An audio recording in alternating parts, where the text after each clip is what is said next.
অপবিশ্বাস হঠাৎ করে এমন সিদ্ধান্ত নেওয়ার কারণটা কি জানতে চাইলে তিনি বলেন, সন্তান একজন মায়ের কাছে কি তা কোনো মা ভাষায় প্রকাশ করতে পারবে না।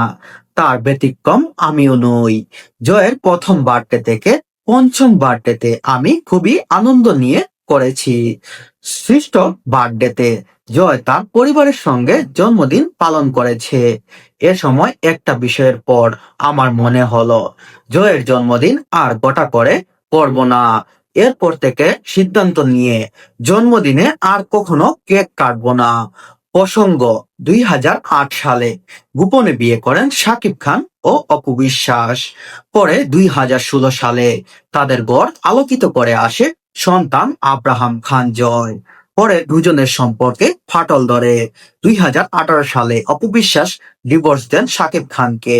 এরপর 2018 সালে 20 জুলাই বিয়ে করেন শবনম ইয়াসমিন বুবলিকে।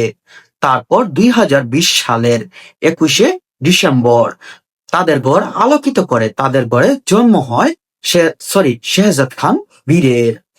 তারপর থেকে শুরু হয় অনেক জল্পনা কল্পনা।